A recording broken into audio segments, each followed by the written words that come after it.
Oi, gente, bom dia, como é que vocês estão? Tudo bem? Espero que vocês estejam bem, espero que vocês estejam, enfim, tranquilos, né? Numa boa. Bom, qual é o motivo da gente estar aqui hoje, né? Nesse papo de sexta? A ideia com esse papo de sexta é justamente a gente trocar uma ideia sobre questões que estão pegando as pessoas de modo geral, né? Do ponto de vista emocional, enfim. Sabe aquele momento assim que a gente pode desanuviar sobre algumas coisas ou, enfim, colocar a nossa opinião ou o nosso olhar sobre isso, né? E para isso né, enfim, claro, vou adorar, né, ouvir a opinião de vocês e bater um papo sobre isso, enfim, né? Fiquem super à vontade. Chama a galera também, chama os amigos. Vamos sentar aí junto e bater uma ideia, tá? Basicamente é isso. A ideia é repetir isso toda sexta-feira e vocês podem, evidentemente, sugerir temas, fiquem absolutamente à vontade para isso, tá bom? Oi, Rita, oi, Elaine, bom dia para vocês. Espero que esteja tudo bem aí com vocês, né? Nessa manhã fria. Ah, meu Deus, o frio. Eu gosto do frio, mas enfim. Ahn, Muito bem, gente. O que que eu tô. O que assunto que eu trouxe pra gente trocar uma ideia hoje? Oi, pessoal do Café Noturno, bom dia! Eu trouxe a questão do distanciamento ou do destacamento do destacamento emocional, né? Como assim, né? O que é destacamento emocional, né? O que é desfazer uma conexão emocional com alguma coisa? A gente vive numa sociedade que privilegia muito o aspecto mental das coisas, né? Então, quando a gente pensa, eu superei aquele assunto, muitas vezes a gente pode até ter superado do ponto de vista racional ou do ponto de vista lógico, e beleza, e fica tudo bem, né? E ok. Pra gente, pelo menos nesse nível consciente que a gente vive, mental e racional, ok, pode parecer, né? Ok, bom. Mas lá no fundo, no nosso inconsciente, a gente pode ter alguma coisa mais profunda rolando com relação às situações que supostamente estariam superadas, né? Bom dia, Isa! Bom dia, Lila! Que legal que vocês estão aqui! E, e a gente não para pensar, né, em como, na verdade, a gente não tem conexão com isso. A gente vê a emoção de um ponto de vista muito esquisito, como algo que faz a gente perder o controle, né? Até o Jung, por exemplo, dá uma definição de emoção que é super esquisita, né? Um complexo ativado, né? Me corrijam, pessoal da psicologia, se eu estiver errada, mas se eu não me engano é isso que ele fala, né? O que é um complexo, né? Um conjunto de situações que disparam uma reação. Então, o nosso mundo racional realmente tem muita dificuldade de lidar com esse conceito de emoção e com a própria emoção propriamente dita, né?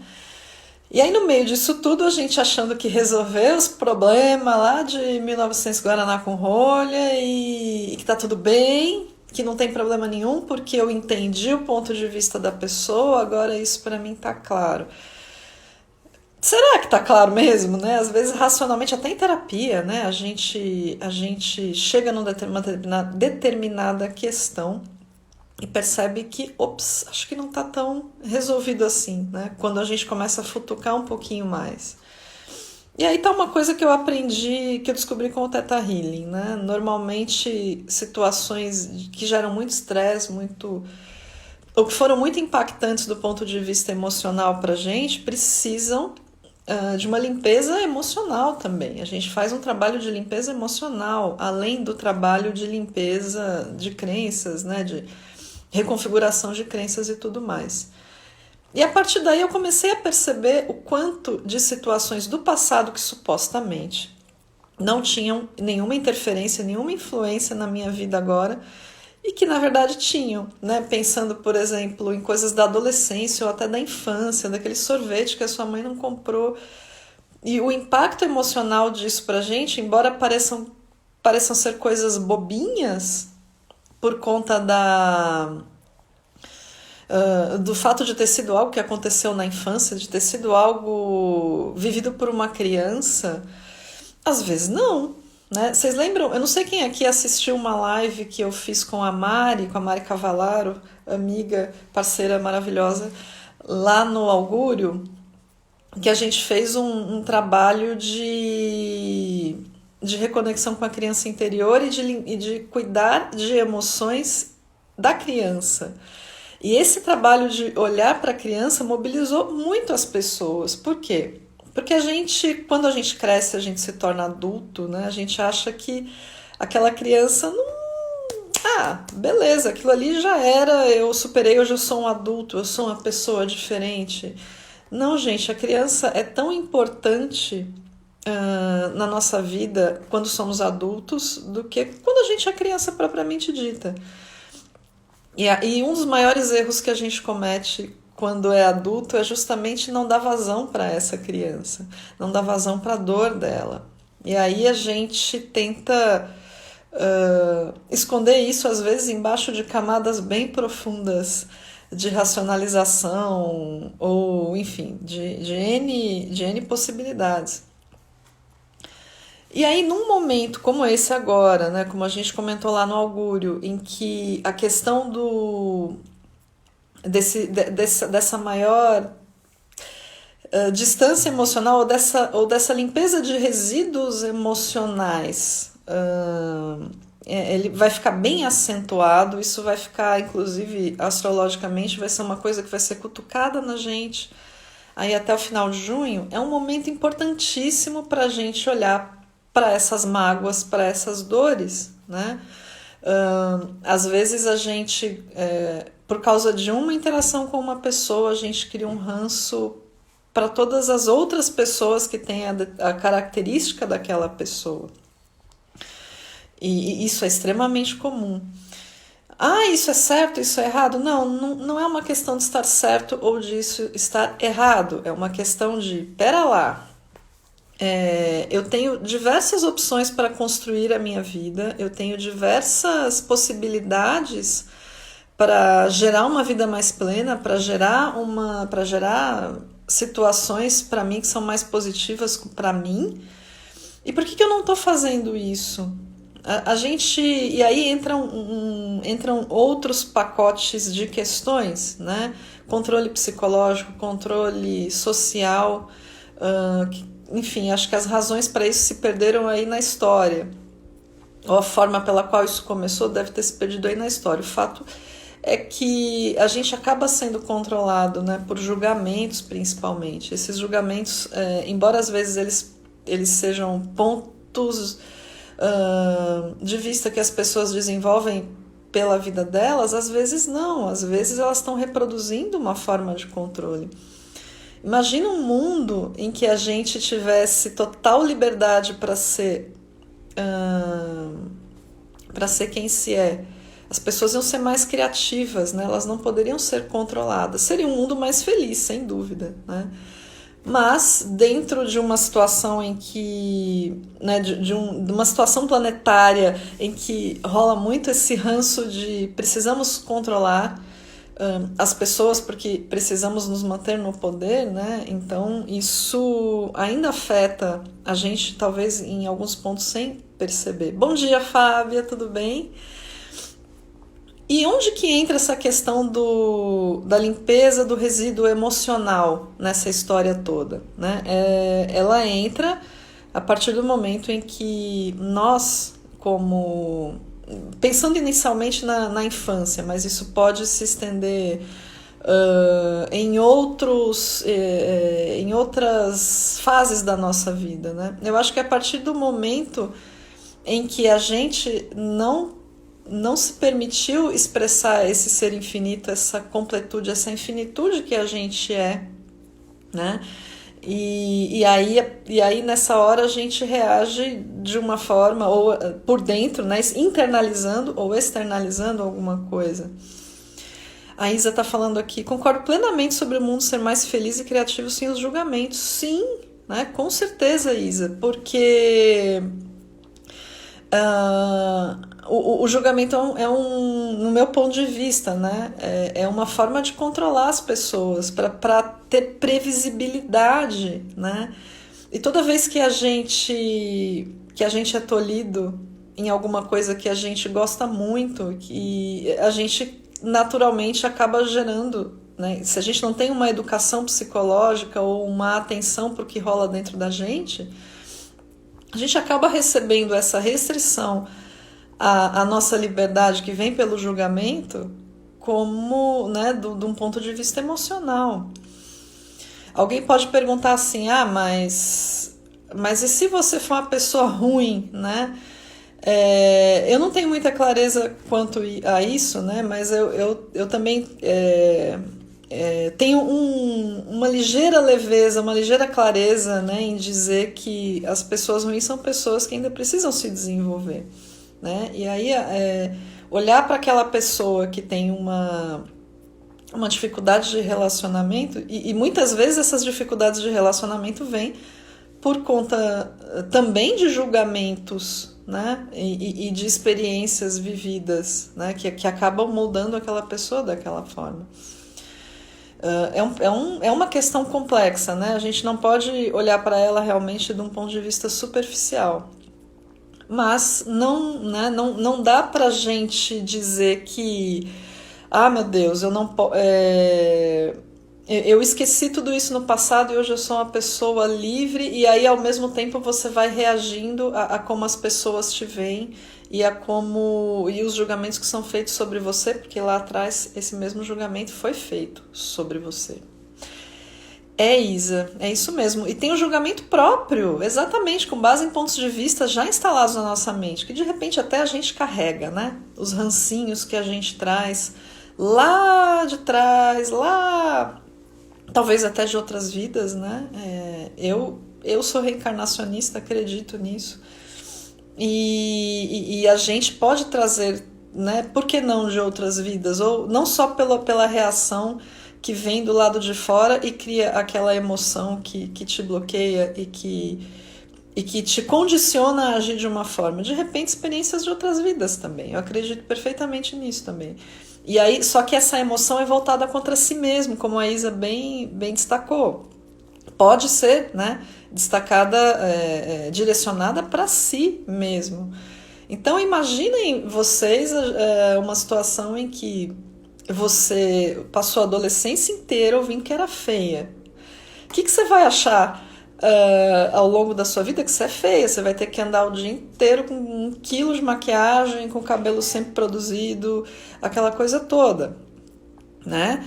E de repente até em outras vidas você pode ter ouvido aquela mensagem de que, puxa vida, passou por experiências muito destruidoras de autoestima.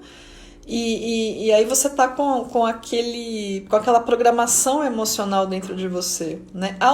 E aí entra um outro ponto interessante que eu queria chegar nesse papo, que é o seguinte: as emoções, se a gente não faz, não trabalha, não limpa, não cuida delas com muito amor e carinho, né? Por terapia, seja lá como for.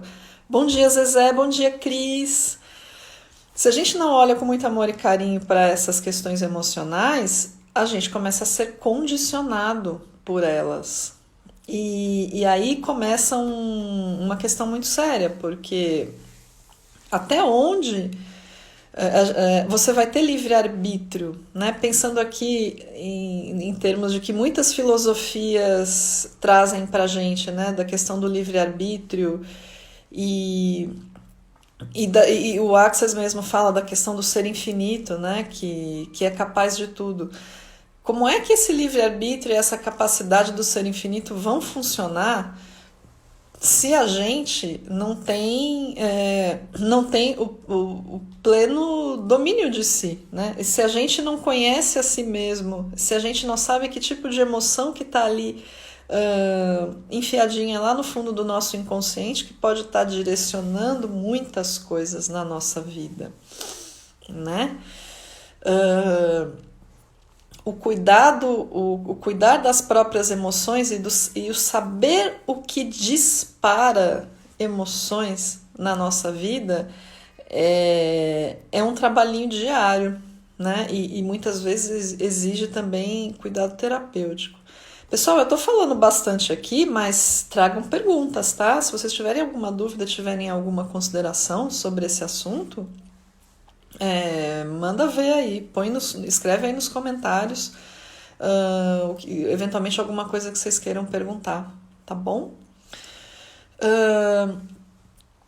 E essa questão do condicionamento emocional, eu pessoalmente acho, né, que rede social é um negócio assim que, para quem gosta de fazer um estudo ou sociológico ou psicológico, né, é uma ferramenta e tanto. Então a gente observa como as pessoas reagem emocionalmente a uma série de coisas, né? Por exemplo, a questão do eu odeio segunda-feira, que é uma coisa que religiosamente toda segunda-feira aparece ali, né, na sua timeline, né? E aí essa lenda da segunda-feira ser sempre ruim, né? A gente já acorda na segunda-feira sentindo aquele negócio ruim dentro de si. Por quê? Porque emocionalmente a gente está saindo do nosso prazer da criança. Olha só, né? De novo a questão da infância, do prazer, da criatividade irrestrita. A gente está saindo daquele prazer lúdico de diversão no domingo e está indo para uma coisa chata, né? Que é trabalhar. Onde que será que você perdeu esse prazer de trabalhar? Será que você está na profissão certa? Uma pergunta a se fazer. Será que não tem alguma coisa na sua rotina que pode mudar? Uma outra pergunta a se fazer. Às vezes o problema que se cria ao redor de todos esses condicionamentos, principalmente em nível coletivo, é que a gente se acostumou, né, a aceitar algumas coisas, né, como sendo assim, como que trabalhar é um saco. Será? Né? Se a gente fosse criativo pleno dentro daquilo que a gente faz, será que seria realmente um saco? É uma pergunta que eu deixo aí, né? Na verdade, são as emoções que a gente criou ao redor, os mitos emocionais e as travinhas que a gente criou ao redor da nossa criança interior que acabam gerando essas criações coletivas a ponto, né, no caso da segunda-feira, da gente acordar até meio com nhaca, assim, de tanto que as pessoas falam que segunda-feira é um saco, né? A Isa tá comentando aqui, ó, meio que você disse, Nath, eu tenho pensado assim, se Deus nos deu o livre-arbítrio, quem é o outro para vir dizer como devemos agir? Devemos seguir nosso saber. Sim. Aliás, isso que a Isa comentou é muito importante, porque isso é uma coisa também que eu aprendi no Access, que eu acho uma das coisas mais lindas do Access, entre outras, né? A gente tem um conhecimento infinito dentro da gente. A gente sabe para que lado a gente corre. Lá no fundo, muitas vezes, e aí entra de novo a questão emocional, né? Às vezes a gente sabe que uma situação vai ser uma porcaria, que não vai dar certo, né? Lá no fundinho a gente sabe. Mas mesmo assim a gente vai, sei lá, porque não quero desagradar o outro. Emocionalmente tem alguma coisa dentro de si que te fala assim, não quero deixar essa pessoa chateada, né? E porque você aprendeu lá atrás que não pode desagradar as pessoas, por exemplo. Aí no fim das contas você vai, faz e aí vê que dá bobagem e não devia ter feito. Eu sabia. Pois é, né? É bem isso que a Isa falou. Às vezes a gente sufoca esse saber que a gente tem por conta de considerações emocionais que nos fazem agir no automático e tiram a nossa consciência desse saber infinito que a gente tem dentro da gente, né? Que muitas vezes vem ou pela inspiração, pela intuição ou até por um certo instinto, digamos assim. A Camila está dizendo que ainda está observando absorvendo algumas informações. Estudos comportamentais nas redes sociais são maravilhosos. Sim, né? A gente ganha um outro olhar, né? Aquela coisa da pessoa estar distanciada das outras, porque está na casa ou no escritório e supostamente não está dando a cara para bater, né? Não lembro quem fez esse comentário, eu acho que foi um psicólogo que fez esse comentário, não lembro qual, que quando a gente está atrás do computador, a gente não está presente, a gente se sente mais livre, né? Porque não tem presença física. E aí a gente consegue ver quem são as pessoas de verdade se elas não tivessem bloqueio, né? Claro que em alguns casos, como a pessoa já apanhou bastante, né, emocionalmente, a gente percebe que a pessoa caminha mais para este ou para aquele lado e às vezes é chocante, né? Quando você conhece a pessoa pessoalmente, não, né? Você conhece a criatura pessoalmente, dá aquele, né, choque. Porque a gente realmente não conhece uma pessoa em profundidade, né? E eu acho bom ter alguma coisa assim como rede social para ajudar a gente a entender como funcionam as pessoas, né? Oi, Lori, bom dia. Celeste, bom dia. Mari, como é que vocês estão? Que bom que vocês estão aqui. Ainda com relação a essa questão do distanciamento emocional ou dessa limpeza de resíduo emocional, é importante a gente também pensar. Claro, né? Vocês devem estar se perguntando, beleza, a gente guarda esse impacto, né, das experiências que a gente cria esses complexos ao redor de experiências, né? Como é que a gente faz isso, né? A Rita está perguntando aqui, e como lidar e tratar com a nossa criança ferida, né? Como identificar isso? Normalmente, Rita, a criança interior, ela se manifesta a partir de bloqueios de criatividade. E aí é um ponto de vista meu, tá? Do que eu tenho observado em atendimentos que eu faço. Muitas vezes a criança ferida dá as caras nesses momentos em que a gente se sente sem vontade de criar nada, a gente se sente preso numa rotina, ou então a gente se sente sem ideias, a gente se sente vazio, sem prazer na vida, né? A criança, ela é movida em função do prazer, né? Então, a partir daí, quando a gente vê que a vida não tá muito gostosinha, assim, não tá prazerosa, pode ser algum bloqueio de criatividade que vem ali de trás da época da infância da criança interior, né? Tratar a criança interior é uma questão que muitas vezes passa por terapia, né? Nessa live que eu comentei, que eu fiz com a Mari, que infelizmente o Instagram não gravou porque a gente estourou o tempo, a gente fez um exercício muito bacana da Louise Hay, que estimula a gente a entrar em contato com a nossa criança interior, né? Inclusive eu estou devendo colocar esses exercícios das lives que a gente não conseguiu gravar de alguma forma, né? Com uma gravação de áudio ou de vídeo, enfim, eu vou fazer isso assim que eu puder.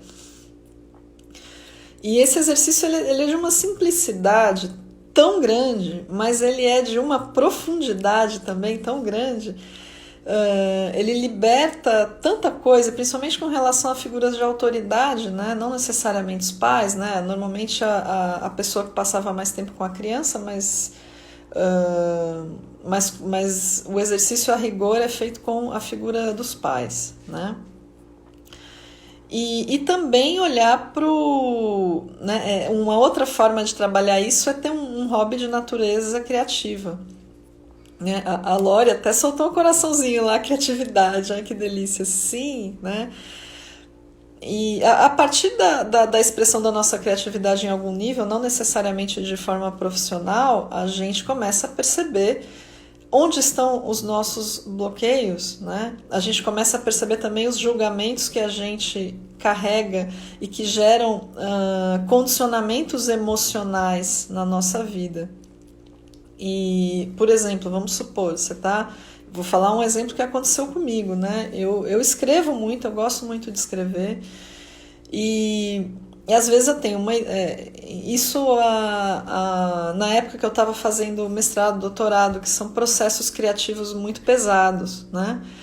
Principalmente no doutorado eu senti um bloqueio imenso de criatividade, eu achando, né, que, não, eu já faço terapia há quase 10 anos, tá tudo bem. Não estava tudo bem, descobri que tinha muito julgamento sobre as minhas ideias, né? Ou seja, uma pessoa que trabalhava que trabalhou por muito tempo na área de comunicação e com formação em letras, que é super comunicativo também, achei que eu não tinha problema de expressão de ideias, e eu tinha. E isso foi discussão em terapia por muito tempo, né? E aí eu fui percebendo também que, puxa vida, né? A terapia, além de ser um processo, assim, acho que basicamente acaba sendo, né, para uma vida, por conta da quantidade de julgamentos e de travas emocionais que a gente carrega, né? E eu tive que fazer esse exercício também de recuperar a minha criança interior e entender onde que ela não falou, né? Olha que doido, né? Onde que ela não estava se expressando, onde que ela não estava falando, né? Muito, e foi muito bom ter essa consciência. Então, Rita, respondendo a tua pergunta, a dica é se observar dentro de um processo criativo, né?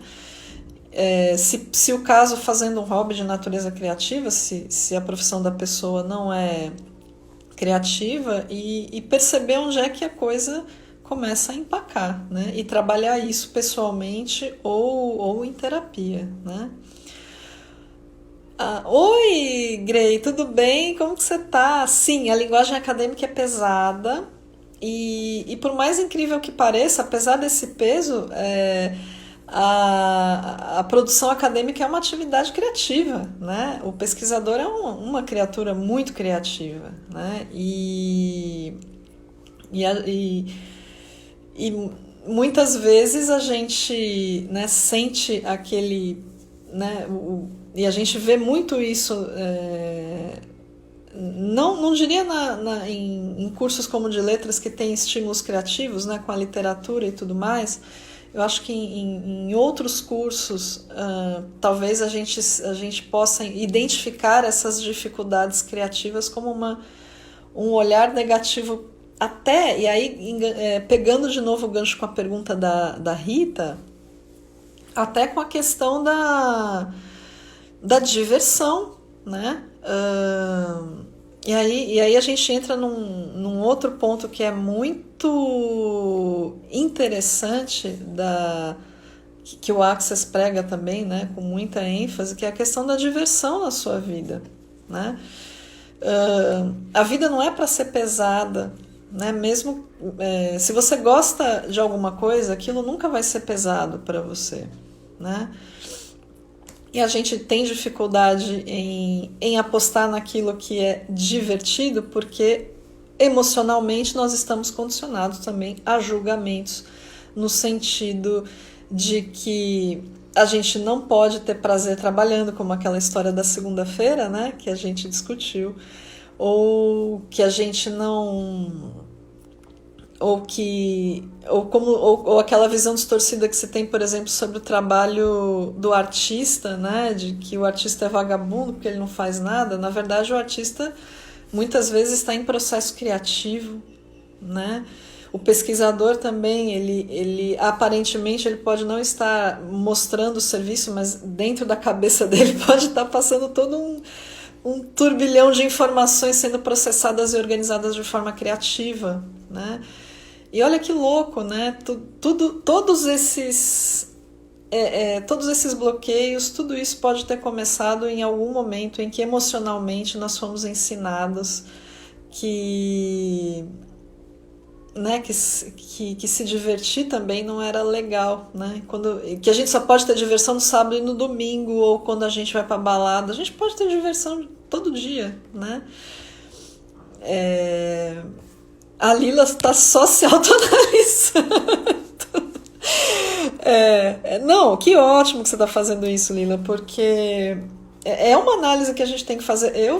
Eu mesma fico me analisando com as coisas que eu faço, principalmente nessa quarentena, né? E aí a gente entra na parte final aqui do nosso papo, né? Sim, né, Gay? Por isso que você se tornou professora, né? Porque, puxa vida, um professor universitário tem que ser muito criativo, né?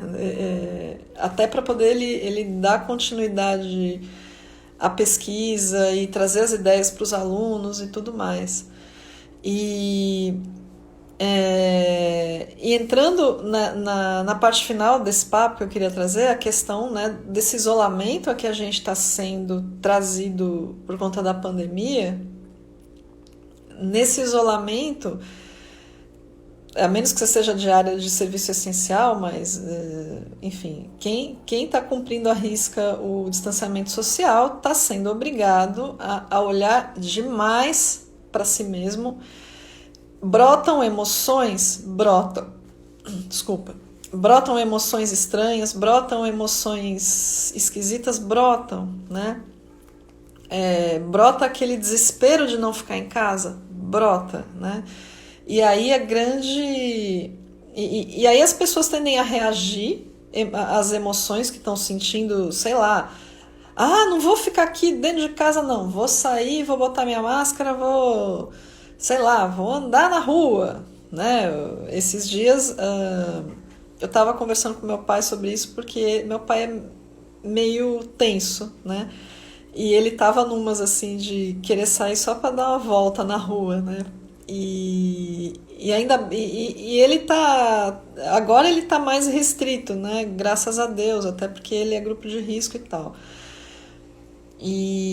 Mas talvez ele foi preciso para ele entender que ele poderia fazer coisas legais, e ele mora numa casa que dá espaço para ele se movimentar, né? Se ele morasse em apartamento, eu acho que não sei como seria, mas tudo isso por conta de questões emocionais que precisavam colocar ele em movimento, né? E aí ele foi encontrando algumas outras atividades que ele podia fazer em casa e foi bem bacana, ele se sentiu útil, né? No caso do meu pai, passou muito por essa questão do sentir-se útil. E não sei, para cada um de vocês, né, o que pega com mais intensidade, mas pode ser também aquela questão do não, eu preciso sair porque eu não quero olhar para esses problemas, essas emoções todas que estão vindo para cima de mim, né? Muitas vezes a gente mascara chateação, tristeza, insatisfação com a vida com baladinha, né? Isso é bastante comum. Não que não possa fazer baladinha, eu gosto de balada, saio e tudo mais, mas muita gente faz isso para não olhar para a própria dor, né? Para as próprias emoções, porque é que precisa ser limpo ali em termos emocionais, né? E aí a gente está tendo uma oportunidade de fazer isso agora, meio na porrada, né? Não é muito digestivo, eu tenho que concordar, não é muito gostoso às vezes, mas é um trabalho, é um momento que pode ser proveitoso pra gente. E a Mari falou muito bem aqui, é porque a vida do dia a dia nos mantém ocupados de nós mesmos. Exatamente, Mari, perfeito. A gente não consegue dar conta da nossa rotina, né? Então, além de todo o, né, da questão de algumas pessoas se direcionarem também para uma fuga, né, das próprias emoções e de todos esses dramas e traumas que elas carregam, a gente vive uma vida super ocupada e a gente nem sabe às vezes o que está acontecendo com a gente, né? Com certeza. Então, esse momento, embora ele não seja um momento confortável, eu não tô falando, não quero entrar aqui num papo New Age, assim, de é tudo lindo, vai começar uma nova era. Não vai começar uma nova era se a gente não fizer um movimento interno, né? Cada um de nós, de olhar para essas dores e não. Aproveitando agora que nós não estamos distraídos com muitas ocupações, com muitas coisas ao mesmo tempo, né? Então, é um momento de reflexão muito forte. E o bacana é que tem muita ferramenta por aí, sei lá, se você não dá conta de pagar um terapeuta, né? Tem muito terapeuta que está atendendo pela internet, eu inclusive. Gente, a gente está num mundo de informação assim incrível, tem muita coisa à disposição, muitas ferramentas simples que estão aí à disposição para a gente usar. Uma que é muito... Uma ferramenta de limpeza emocional que é bastante usada pela galera, né, é o Ho'oponopono. É simplesmente repetir constantemente, né, aquelas 4 frases, observar o quanto você vai se tornando leve, porque você está fazendo uma limpeza emocional muito forte ali, e é natural que uma limpeza emocional muito forte gere leveza e gere uma vida um pouco mais relaxada no sentido de tranquila, né? Para quem não conhece o Ho'oponopono, né, não sei, acho que o pessoal que está aqui assistindo provavelmente conhece. É aquela técnica em que a gente repete 4 frases com relação a uma pessoa, com constância, e a pessoa que... Eu não sei se ele canalizou ou se ele inventou, ele fez um experimento, chegou a fazer um experimento numa prisão em que ele conseguiu resultados sensacionais com os presos, né? Porque a maioria dos problemas que essas pessoas tinham eram justamente cargas emocionais, né? Olha que interessante. Isso, Lila, eu estava tentando lembrar e não estava lembrando. Sinto muito, me perdoa, eu te amo e sou grata. É isso aí. Então a gente tem essas ferramentas simples que a internet disponibiliza para a gente, né? Se você não está podendo pagar uma terapia, você pode olhar para o teu mundo emocional a partir daí e se fazer perguntas, né? Pois é, Isa, essa história, quando eu li essa história, eu fiquei muito impactada também, porque... Primeiro porque o senhorzinho é um havaiano, né? Ele tem uma persistência danada, né? E um amor imenso, né? Dentro de si para fazer o que ele fez, né? E segundo, porque ele comprova tudo isso que a gente está conversando aqui, né? A limpeza... Não adianta a gente se resolver racionalmente se a gente não se resolve emocionalmente, né? Sim, ele parte do pressuposto de que a gente se cura, que a gente tem que se curar para curar o outro, né? Isso, Lila, o Kiron, o curador ferido, né? O Kiron curava todo mundo, né? Cuidava de todo mundo, ele era um exímio médico e tudo mais, mas ele não conseguiu se curar quando ele se machucou. Olha que coisa interessante, né? Então, muitas vezes a gente tem aquela vontade de curar, de ajudar as pessoas. Olha, eu tô indo nesse lugar, nessa igreja, nesse não sei o que, nesse terapeuta, não sei o que. Eu vou te pagar uma consulta, ou então eu vou... vamos comigo no culto, no centro, não sei lá onde. E aí ela acaba tentando resolver o problema de todo mundo e não resolve dela. Isso é bastante comum, né?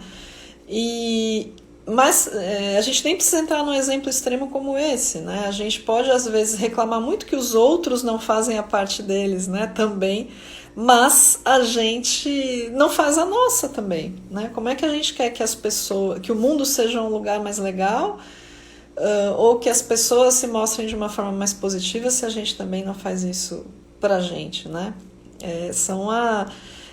É mais difícil a gente olhar pra gente, é super normal, né? Até terapeuta precisa fazer terapia porque a gente olha muito bem para os outros e tem uma certa dificuldade de olhar pra gente, mas é normal, né? É normal, é um caminho de autoconhecimento. Bom dia, Marcelo. A Isa, se eu estou na situação vivenciando a dor do outro, é porque eu tenho que curar em mim primeiro e com isso curo o outro. Sim, a Lila referendando, né? Curar o outro para curar a si mesmo. Sim, sim. A gente pode curar o outro, claro, né? Mas o que acontece muitas vezes também, Lila, foi interessante você falar isso. Às vezes, sabe o que acontece? A pessoa ela se coloca no lugar de curar o outro e ela se coloca numa posição de superioridade. E aí, ao invés de aprender com o que o outro traz para ela, e eu não estou falando de terapeuta, tá? Eu tô falando em geral. As pessoas gostam muito de dar lições de vida, de dizer as coisas e não sei o quê, mas elas não aproveitam isso para si, né? E a gente pode fazer isso a cada mínimo segundo da nossa vida. A gente tá recebendo informações que podem contribuir para o nosso crescimento, né? Se a gente tiver, como dizia Cristo, né, os olhos de ver isso, né? Oi, Fabi, bom dia, que legal que você está aqui. Então, Rita, podemos. Na verdade, como que a gente poderia... primeiro, no caso do Ho'oponopono, ele é uma ferramenta maravilhosa que na pior das hipóteses ele vai te ajudar a aliviar o estresse emocional que existe entre você e uma outra pessoa, o que pode trazer até uma melhora na relação de repente, né? Pode variar de caso para caso, né? O fato é que ele tem esse poder realmente de desfazer ranço, né? Digamos assim, do desfazimento do ranço, né? E partindo dos pressupostos do Access, né, de que a gente é um ser, cada um de nós é um ser infinito, né? Qualquer menor atitude que a gente fizer que seja uma contribuição para outra pessoa ou para o planeta, né? Com certeza pode ser um passo em direção a uma cura, por que não, né? Eu comecei a fazer compostagem aqui em casa, né? Eu sempre quis fazer e eu não tinha tempo, sabe? Sempre ficava em segundo plano. E aí, na quarentena, eu comecei a fazer. E aí me veio uma consciência tão doida, e aí, aproveitando isso que a Rita está comentando, me veio uma consciência tão doida de que eu tô honrando o resto de alimento que eu coloco para minhoca comer. Aquele alimento que me serviu, né, que serviu para mim, também vai servir para a minhoca, que vai trabalhar aquela comida, que vai servir para as minhas plantas depois, que depois vão me dar flores e vão deixar meu ambiente mais bonito, enfim.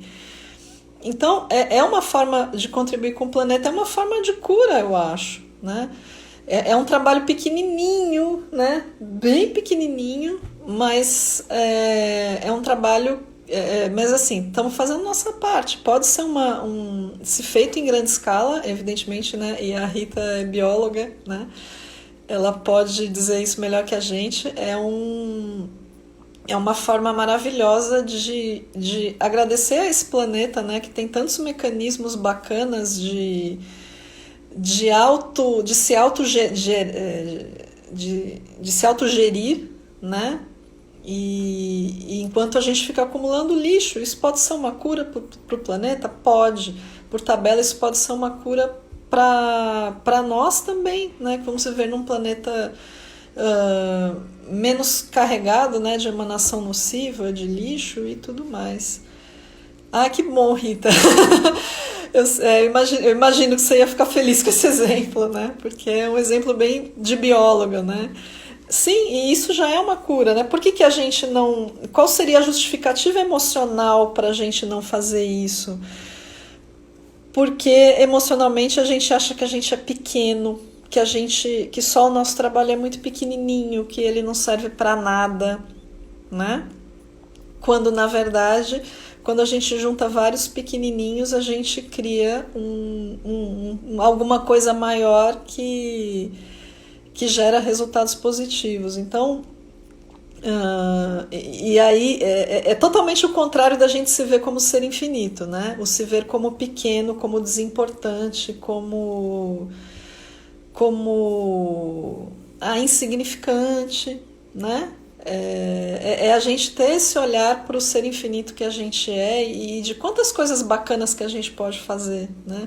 Isso também é um condicionamento emocional, de você sempre ouvir que você não pode mudar nada. Você não é ninguém, você não pode mudar nada. Principalmente o pessoal mais idealista, né? Quem é mais idealista com certeza já ouviu isso. Você não, é possível, você sozinho vai fazer isso aí. Você não vai conseguir mudar nada.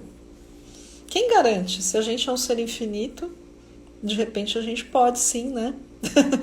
E hashtag fica a dica aí, né? Pra vocês pensarem. Oi, Alminha, bom dia. Márcia, bom dia. Fica aí uma reflexão, né? É interessante isso que a Rita trouxe, né? Porque às vezes a gente não se empenha em olhar não só né, pro outro, como pro planeta e tudo mais, por conta desses condicionamentos emocionais também, né? A gente às vezes espera muito para que o outro esteja junto com a gente para que a coisa funcione, né? Quando na verdade alguém tem que começar por algum lugar, né? Emocionalmente a gente é bastante dependente. É claro que somos seres sociais, não tem problema nenhum com isso, mas as mudanças sociais começam com um indivíduo, né? Que nem a gente fala em linguística. Uma mudança na fala começou com uma pessoa em especial, que a gente nem sabe quem é muitas vezes, que começou a falar de uma determinada forma e isso foi se propagando. A mesma coisa vale para esse tipo de atitude, né? Então a gente tem que tirar emocionalmente essa ideia com a qual a gente foi bombardeado, né, de que a gente, e também essa nossa dependência emocional, né, de achar que a gente precisa estar com outra pessoa junto da gente para que a gente possa fazer mudanças bacanas, né? A Mari está comentando que é vegetariana há alguns anos e escuta muito que diferença faz, né? Eu também, Mari, né? Eu não escuto mais, graças a Deus, né? Já faz um bom tempo, mas no começo sim, né? Qual é a diferença? Você acha que esses grandes matadouros vão parar de vender comida porque você parou de comer carne? Mas aí eu penso assim, pelo menos eu estou honrando o alimento, né? Comendo comida que eu sei que foi produzida de uma determinada forma XPTO, que eu sei que não agride o ambiente, não causou sofrimento a ninguém, né? Faz diferença, né? Do ponto de vista pessoal, num primeiro momento, e depois, quando as pessoas começam a perceber que você vive bem, sem comer carne, e isso sem pensar no impacto social da coisa, né? Do impacto econômico e do tratamento aos animais e coisas do tipo, mas pensando só no impacto que você pode ter ao redor, né? Até do mostrar que opções diferentes são possíveis. Aliás, isso me lembrou uma outra coisa que o Access fala bastante, que é a questão da diferença, né? A gente tem medo de ser diferente, também por conta desse condicionamento emocional, né? De achar que a gente tem que ser respaldado, né? A gente sempre gritou por atenção lá no fundo, e a gente volta ao papo da criança também, né? De repente, a gente sempre quis chamar a atenção dos pais, ou de seja lá quem que foi significante pra gente. Na nossa infância a gente quis chamar atenção, ou não necessariamente na infância, pode ter sido em outras vidas, ou isso está no inconsciente coletivo, né? Aquela necessidade gregária do ser humano de emocionalmente ser respaldado pelos outros, ele acaba não valorizando o que é diferente, e às vezes o que é diferente é justamente o que a gente tem de mais sensacional na gente, né? E aí, ficando nessa questão do vegetarianismo, que é o que a gente tá falando agora, de repente é uma opção até que seu corpo gosta mais. Meu corpo eu sei que ele não gosta de carne, né? E, na verdade eu parei de comer carne mais porque meu corpo não queria mais do que por alguma outra razão. A Rita tá lembrando aqui a questão da cadeia produtiva, sem dúvida. É super importante pensar nisso, sim, Rita. E eu confesso que isso foi uma conclusão a que eu cheguei só depois, né? Do quanto eu estava colaborando para, né, ainda que, né, num trabalho ainda pequenininho, né, individual, mas estava colaborando de certa forma para não perpetuar uma cadeia produtiva de sofrimento, né? E ser e ousar ser diferente por causa disso. E fazer as coisas valorizando a diferença que você tem. E isso a gente pode espalhar para vários outros campos da nossa vida, não só para a questão da alimentação, né? A gente volta um pouquinho para aquela questão do querer chamar a atenção, do querer fazer parte do grupo, né? Do querer estar situado num grupo, e por conta disso a gente chama por essa aprovação tentando se alinhar ao grupo, quando na verdade, gente, o que vai trazer as pessoas mais verdadeiramente alinhadas ao que você é ser quem você é, né? É paradoxal, mas é verdade, né? A valorização da nossa diferença que faz com que a gente seja uma contribuição melhor para o planeta, né? E aí, quando a gente se sente não só impotente, né, por exemplo, nessas questões sociais e econômicas que a gente estava discutindo, mas quando a gente se sentir também desconfiado da nossa capacidade de criar alguma coisa, ou de fazer alguma coisa de uma forma muito particular, mas que você sabe que vai dar certo, né? Porque o seu ser infinito ali está gritando, dizendo que vai dar certo, né? É aquela coisa do não esperar o respaldo do outro, mas assim, com muita amorosidade, muita tranquilidade, falar, olha, eu penso nisto, né? Eu acredito nisso, eu acho que isso pode ser uma contribuição. E, né, então eu vou ousar fazer desta forma para ver no que dá, né? E muitas vezes dá, né? Aquilo que a gente faz com muito com aquele nosso toque pessoal é o que dá certo, né? A Mari está acrescentando, o trabalho voluntário também nos deixa em contato com quem nós somos, porque nos tira da nossa bolha, sem dúvida, Mari, sem dúvida. A gente encontra todo tipo de pessoa, todo tipo de situação, e ficar na bolha também é um condicionamento emocional, né? Uma limpezinha emocional que a gente poderia fazer de vez em quando. Porque é muito legal a gente olhar para a vida dentro das nossas condições, né? Do ambiente que se criou ao nosso redor. É muito fácil ver as coisas do nosso ponto de vista exclusivamente, né? E sendo que há muitos pontos de vista disponíveis aí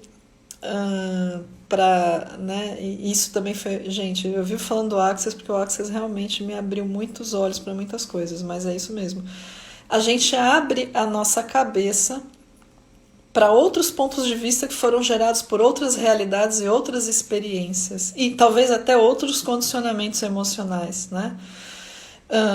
Eu não sei qual é o tipo de trabalho voluntário que você faz, Mari, mas eu trabalho voluntariamente no trabalho do Centro Espírita, né, que você conhece, e ali a gente é um trabalho mais educacional, mas a gente percebe vários níveis educacionais, vários backgrounds, várias visões de mundo diferentes na mesma sala. Então é muito enriquecedor para a gente, também nessa questão da valorização da diferença, né? É muito enriquecedor nesse sentido, porque a gente fica assim pensando, caramba, tem tanta gente diferente do mundo, se elas tivessem consciência, né, desse poder que elas têm de fazer a diferença, né? Realmente para mim também foi muito enriquecedor. Ah, eu tava falando da minha parceira, ela entrou, a Mari. Oi, Mari, tudo bem? Ela acabou de entrar. Meninas, o papo. Mari, desculpa, você entrou agora, mas a gente já tá encerrando. Mas esse vídeo vai ficar disponível, né, para quem quiser assistir de novo, né? Se quiserem jogar mais alguns comentários lá no IGTV, né, a respeito, né, dos insights que vocês tiveram, ou, enfim,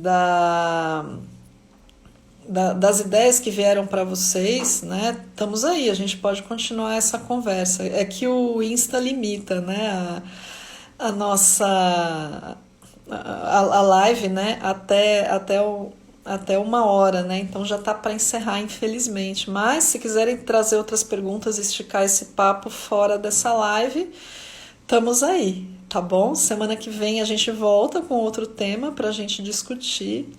Espero que vocês tenham uma boa semana. E se vocês curtiram, legal, Mari, você vai assistir depois, legal, assiste que foi um papo muito gostoso, acho que você vai curtir. De nada, Rita, eu que agradeço por você ter estado aqui. Semana que vem a gente vai ter mais um papo, ainda não defini o tema, tá? Mas se vocês assistirem de novo e vierem mais coisas, tragam também durante a semana, a gente vai papeando, tá bom? Grey, que legal que você amou. Fabi também gostou, que bom, que bom. Eu que agradeço por você ter estado aqui. Para você também, Grey, bom fim de semana.